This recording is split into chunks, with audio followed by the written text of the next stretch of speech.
It's time to make it, just give it a try. 'Cause you can make it like the old fat guy.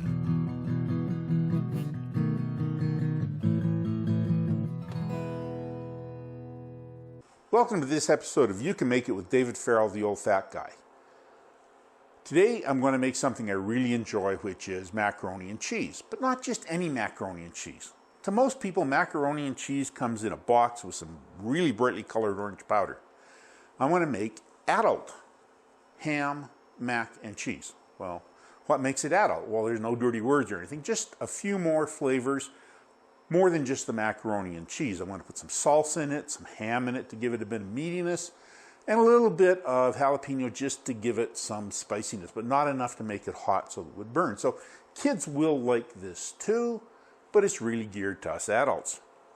So to get right into making my adult ham, mac, and cheese, I have preheated a pan. I'd normally use a pot, but I've just heated a low pan so you can see what I'm doing in it. And we're going to make a basic roux. And what we're going to do is we're going to put 60 milliliters or 1/4 of a cup plus 2 teaspoons of butter in the pan. And we're going to let it melt. This will just take a few moments to melt.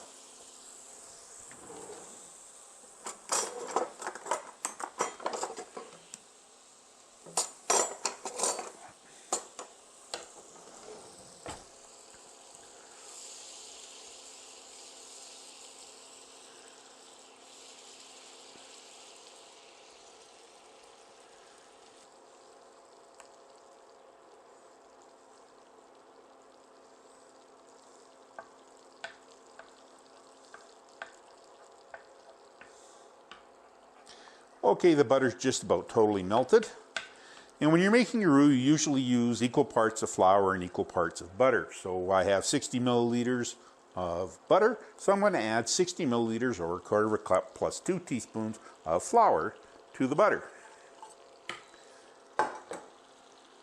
And we'll just turn it on. Excuse me, mix it in rather. There we go. Just want the butter all mixed together with the flour to make a paste. It's called a roux.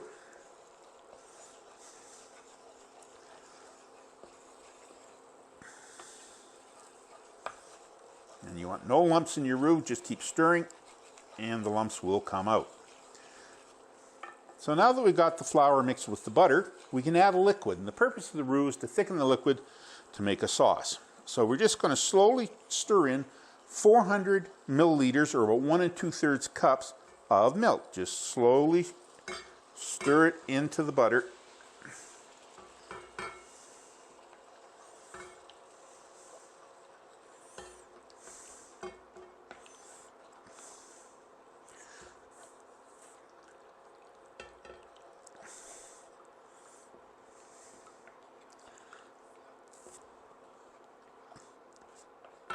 There we go.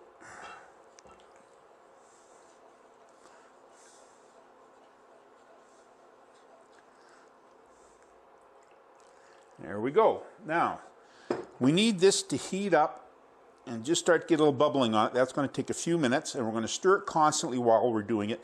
And the mixture is going to get really thick.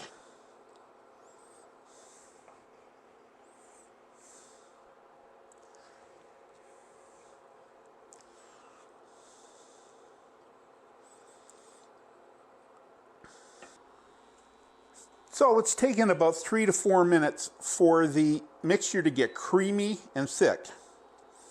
I had to switch to a larger pot. The pan wasn't going to hold everything, so use a big pot when you do it. I made that mistake. And what we're going to do now is we're going to add to the roux about 15 milliliters of chopped jalapeno, and that's about a tablespoon, and 2 milliliters each of salt and pepper, which is about half a teaspoon each of salt and pepper. So just throw that in and give it a stir around. You see it's getting quite thick now. And then to that, we're going to add the cheese to make it a cheese sauce.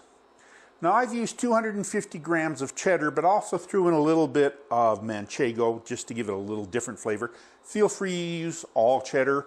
I like a sharp cheddar in it, so this is 250 grams cubed up, which is about 500 milliliters or 2 cups cubed up into medium cubes. And just throw that into the roux. And the roux magically becomes a cheese sauce. You just want to stir it until the cheese is all melted.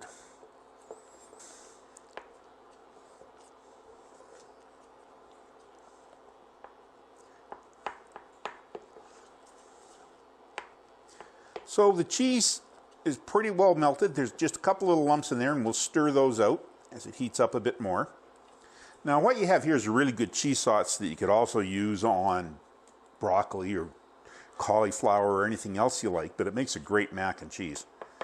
So we just got it all melted, and we're just going to take it off the heat, and we're finished with our induction heater. So just give me a moment to set up my workspace a little differently, and we'll put our mac and cheese together.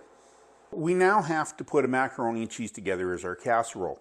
And what I have here is a 1.5 liter or 1.5 quart casserole, and I cooked up 250 grams or about 500 milliliters or 2 cups of macaroni. Now that weight and measures was done before I cooked it. And then I cooked it to the package directions, so it's fully cooked now. And I'm going to put half of that in my casserole. There we go. And we also have 250 milliliters or a cup of medium dice ham. You can use ham from the deli, ham from a leftover ham meal, whatever you've got. And just spread half of that over the macaroni. There we go. And I also have 175 milliliters or 3/4 of a cup of salsa. And I'm just going to spread half of that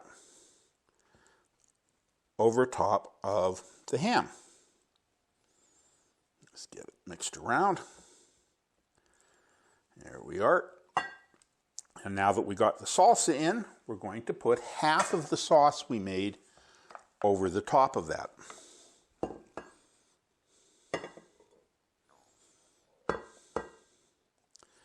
we go. And a little bit more is half. There we go. And we'll spread that around on it. And then we're just going to repeat those layers with the other half of each of those ingredients. So we'll put the other half of the macaroni over the top of the cheese.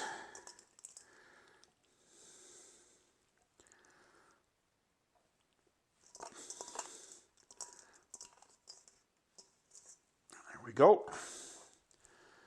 And then we'll put the remaining ham over the top of the macaroni.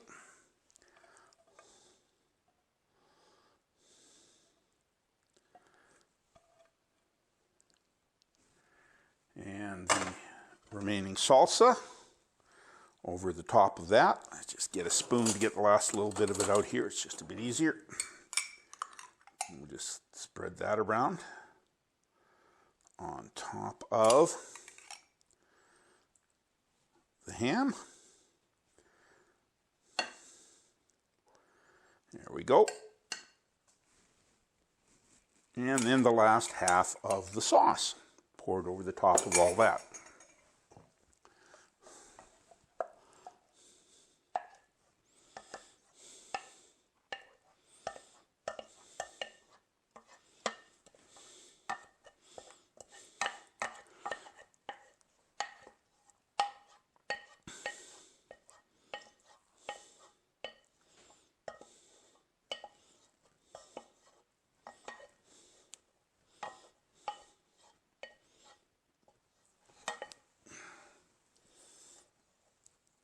There we go. And spread that around so it covers it all. There we are. Now that we got the sauce on top of it, I like a little bit of brown crunchy stuff on the top of my macaroni and cheese. So what I'm going to do is I'm going to add 50 milliliters or about 1/4 of a cup of breadcrumbs over the top of the last layer of cheese. That just gives it a nice topping on the macaroni and cheese. And then if you want it to brown up nicely, you want to put a little bit of butter on top of those breadcrumbs. So I have 15 milliliters or a tablespoon of butter that I'm just going to break into chunks and dot over the breadcrumbs. So we just break that up into little pieces and spread it around.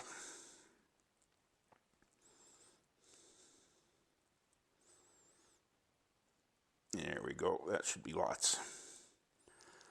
Okay, now I preheated my oven to 350 degrees, and this is going to go in the oven for about 40 minutes.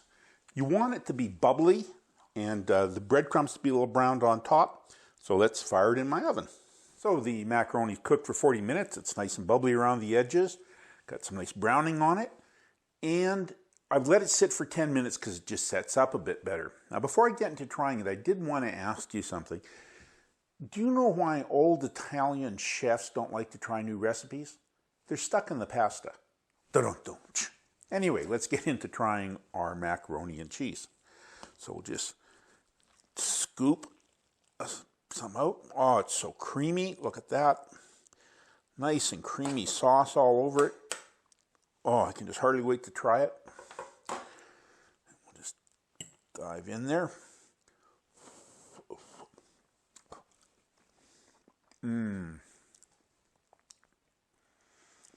Really cheesy. It's creamy in the sauce. There's just a little bit of spice from the jalapeno. You wouldn't know that there's any salsa in there because it just cooks into it, but it makes the sauce much more interesting. This is really good ham, macaroni, and cheese, and it's perfect for adults. And the best part is, you can make it.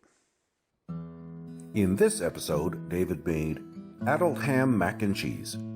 The ingredients used were 500 milliliters of macaroni measured before cooking, 15 milliliters of finely chopped jalapeno, 250 grams of old cheddar cheese, 250 milliliters of cubed ham, 60 milliliters of butter, 60 milliliters of flour, 400 milliliters of milk, 2 milliliters of salt, 2 milliliters of pepper, 175 milliliters of salsa, 50 milliliters of breadcrumbs, and 15 milliliters of butter.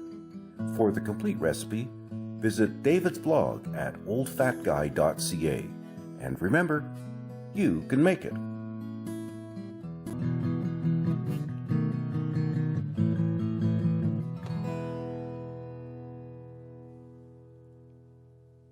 It's time to make it. Just give it a try. 'Cause you can make it like the old fat guy.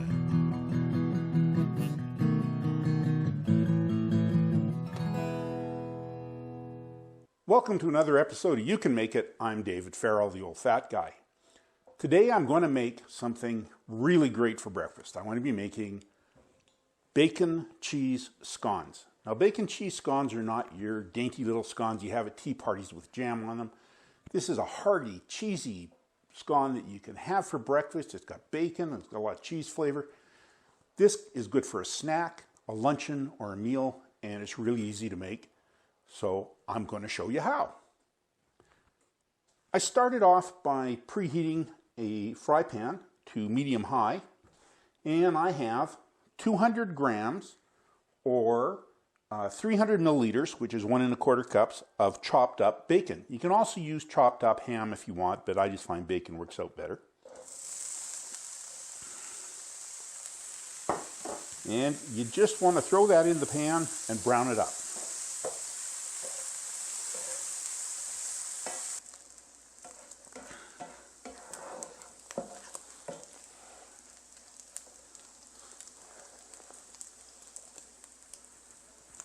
It's taken about 5 minutes for the bacon to get nice and brown and crispy, as you can see here.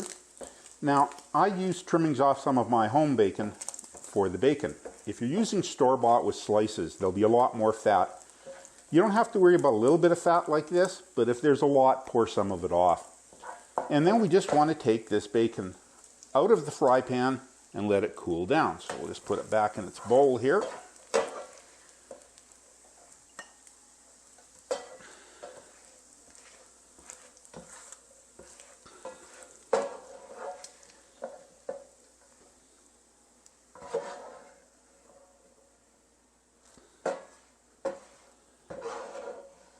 And we'll just clean up my workspace so that I can go on to the next step. I'll be with you in a moment. Now that the bacon's crisped up, we're ready to start mixing our scones together. As with most scone or biscuit recipes, you start off by putting some dry ingredients together, adding some fat and cutting it in, and then adding some liquid ingredients. If you want a sweet scone, start with the optional 50 milliliters or 1/4 cup of sugar. Then add 212 grams or 400 milliliters of sifted flour, which is about 1 2/3 cups of flour.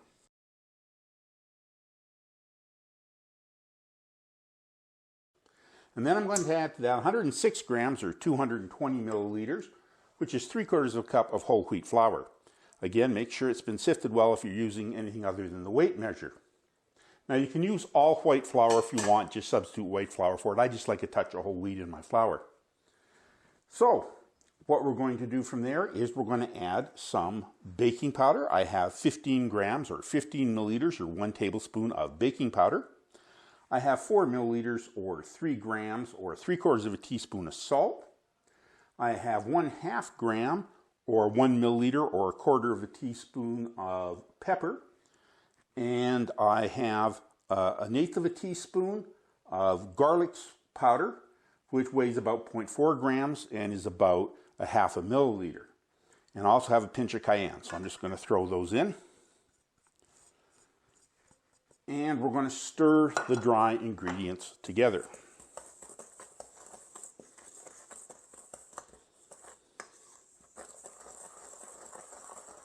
Make sure you get them well mixed. Just see they're all mixed in there together.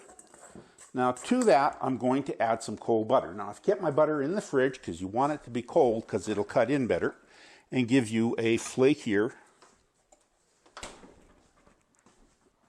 scone. So what I have here is 91 grams, which is 100 milliliters or 1/2 cup of cold butter. A little scant 1/2 cup. Don't worry about too much if you use a 1/2 cup, but throw that into your flour. And then you can use 2 knives and cut them like this, but it's easier if you can use what they call a pastry blender. So just put the flour in there and start pushing it through the flour, just like that. And what you're looking to do is to get a mixture sort of like a coarse cornmeal. There you go. Now every once in a while you're going to have to push the butter off of the cutter and get back to cutting it in. It's going to take 2 or 3 minutes for me to get it all cut in like cornmeal.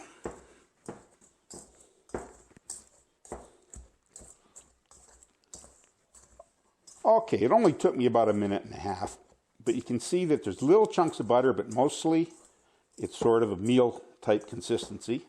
So just knock any butter off of the pastry blender. So now that you've got your butter added in, now we're going to add the things that are going to give it some flavor in that, which are the bacon we crisped up will be added in. Don't worry about getting a bit of fat in there with it, it won't hurt anything. And with the bacon, I'm also going to put in 140 grams, which is 450 milliliters of grated cheese. That's about 1 1/3 cups of grated cheese. Now, I normally use cheddar, but I don't have any cheddar. And I happen to have some really good, strong flavored Spanish Manchego. So that's what I'm using here, but you can use cheddar. You can use any kind of cheese you like. I love baking with cheese because everything I bake with it comes out Gouda, and people just eat them up. Oh, that's terrible. Sorry. So I'm just going to put the cheese in, and I'm also going to put in 50 milliliters or about 20 grams of chopped green onions.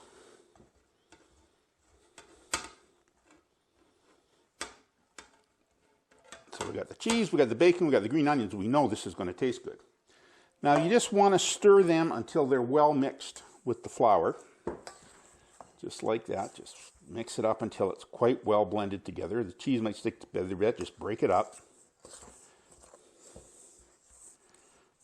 Just like that. Keep stirring until it's well mixed.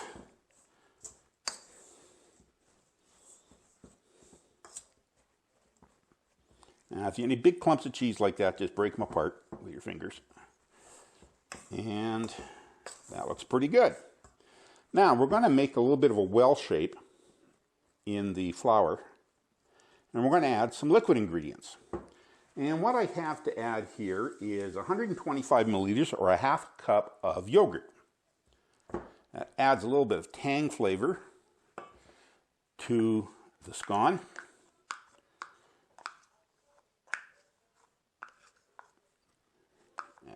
And I'm making a mess, but I usually do. And then I have 150 milliliters or 2/3 of a cup of milk that I'll also add into that well. And I'm just going to wipe up that mess so I don't get in trouble with the better half. There we go. So now that we got the liquid in, you want to slowly start incorporating it into the flour. You're looking to make a little bit of a stiff dough out of it.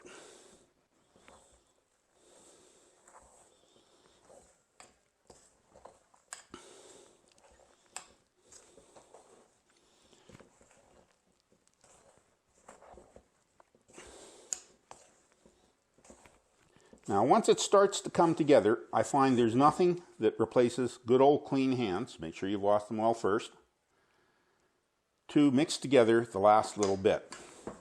So just turn it over a couple times to get all the flour out of the bottom mixed in with the liquid.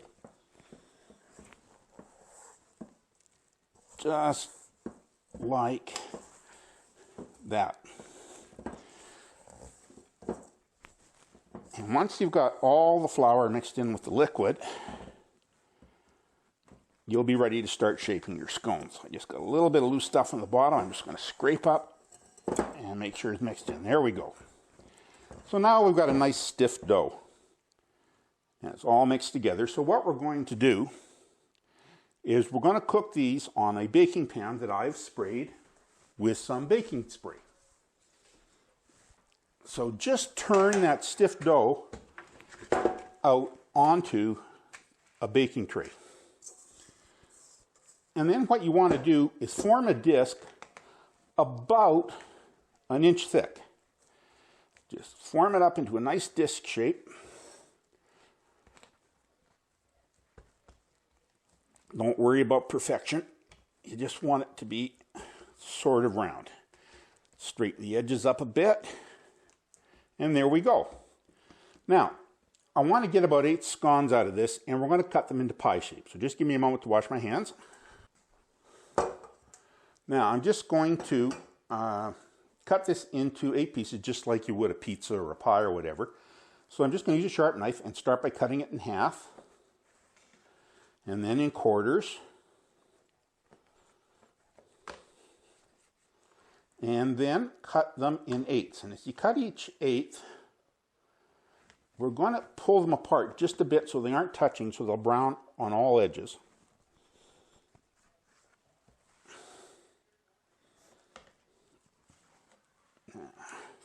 So just take that and pull it out a bit, and take each one and pull it out a bit so that there's some spaces between each scone.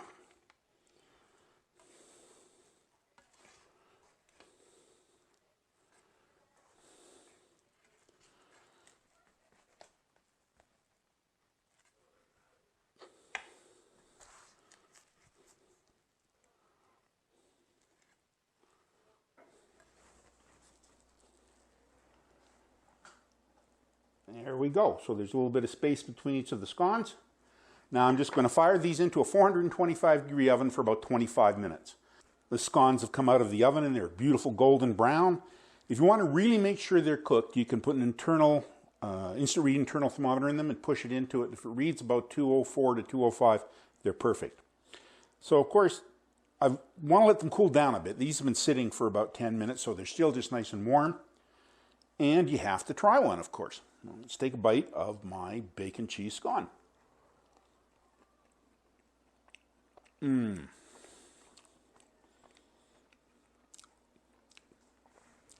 Absolutely delicious. It's got a touch of sweet from the sugar. The cheese gives it a heavy richness, and the bacon gives it a saltiness that goes with the sweet. This is an absolutely delicious scone. I'd have this anytime and thoroughly enjoy it for breakfast or a snack, and you can make it. In this episode, David made bacon cheese scones. The ingredients used were 50 milliliters of sugar, which is optional, 400 milliliters of flour, 200 milliliters of whole wheat flour, 15 milliliters of baking powder, 4 milliliters of salt, 1 milliliter of black pepper, 1/4 milliliter of garlic powder, 1 pinch of cayenne, 100 milliliters of butter, 200 grams of bacon, 140 grams of shredded cheese, 50 milliliters of chopped green onion, 125 milliliters of yogurt, and 150 milliliters of milk. For the complete recipe, visit David's blog at oldfatguy.ca. And remember, you can make it.